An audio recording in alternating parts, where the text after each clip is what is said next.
হাই hello' নমস্কাৰ, welcome back to my YouTube channel. আজি দুৰ্গা পূজা চাবলৈ যাবলৈ ওলালোঁ। আজি মহা অষ্টমী, সকলোকে মহা অষ্টমীৰ হিয়াৰ পৰা শুভেচ্ছা জনালোঁ। আৰু এই ভিডিঅ'টো আগবাঢ়ো আহক, লেটছ ষ্টাৰ্ট। গাড়ী ৰখি আছোঁ, এতিয়া কিবা হয় মানে চাওক পৰিৱেশটো। এই বেষ্ট কলেজৰ আগত আছোঁ, বেষ্ট কলেজ গৈ এয়া আহি পালোঁ প্ৰথমখন মণ্ডপ। এই হ'ল চাওক কি অসমৰ ডাঙৰ জাপি, অসমৰ প্ৰথম ডাঙৰ জাপি ক'ত আছে? বৰপেটা ৰোডত। সেয়া চাওক ভিতৰৰ বাহিৰৰ পৰিৱেশ চাওক কি ধুনীয়া।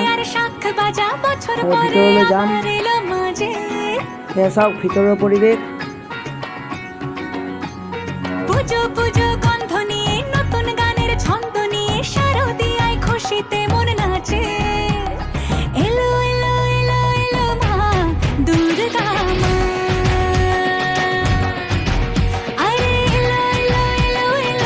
এতিয়া গৈ আছোঁ মই দ্বিতীয় মণ্ডপলৈ, এইখনৰ বৰপেটাৰ দ্বিতীয় মণ্ডপত।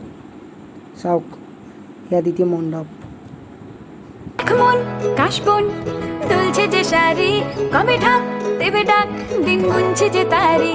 দেখ মন কাশবন দুলছে যে শাড়ি, কবে ঢাক দেবে ডাক, দিন গুনছে যে তারি। শিউলি মাখা গল্প, আগমনীর সুর, তোমার টুলির গন্ধ ছড়ালো। ইয়াতে ফটো উঠিবলৈ বহুত ভাল হৈছে। ৱাও কি ধুনীয়া লাগিছে। অ' মাই গড, অ' মাই গড। এতিয়া আহি পালোঁ তৃতীয় মণ্ডপ। ভাল লাগিছে। চাওক এয়া কৰোণাৰ মহামাৰীৰ বাবে বহুতো শিক্ষা দিয়া হৈছে, কেনেকৈ ভেকচিন ল'ব লাগে। এয়া চাওক ভিডিঅ'টোত চাই যাওক কেনেকুৱা লাগে। এয়া চাওক ডক্তৰ নাৰ্ছবোৰে কেনেকৈ আৰু সেই লকডাউনত গাঁৱলীয়া মানুহৰ পৰিৱেশটো কেনেকুৱা হৈছিল ইয়াতে তেনেকৈ দেখিছে। পুলিচ আহি সকলোকে মাৰিছিল পুলিচে। সেয়া চাওক লকডাউনৰ পৰিৱেশ। যোৱা বছৰ এই মহামাৰী আমাৰ গোটেই পৃথিৱীখন বিশ্বখন ধ্বংস কৰি পেলালে।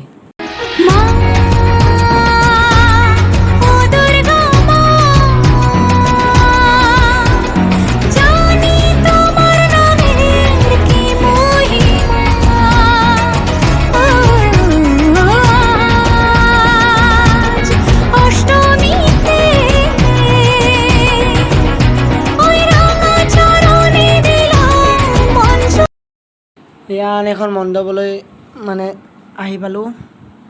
ভিতৰত নাযাওঁ, আৰু বহুত ভাগৰ লাগিছে। এয়া বাহিৰৰ পৰাই আপোনালোকক দেখুৱাই দিছোঁ। দুৰ্গা পূজাৰ সময়ত যদি জিলাপি নাখাওঁ কেনেকুৱা লাগিব। গা ধোৱা নাই, এতিয়া গাটো ধুই লওঁ। ইতিমধ্যে এয়া আহি পালোঁ। যদি ভিডিঅ'টো ভাল পায় লাইক কৰিব, শ্বেয়াৰ কৰিব আৰু ছাবস্ক্ৰাইব কৰিব, আৰু কমেণ্ট বক্সত কমেণ্ট দিব নাপাহৰিব। Bye bye.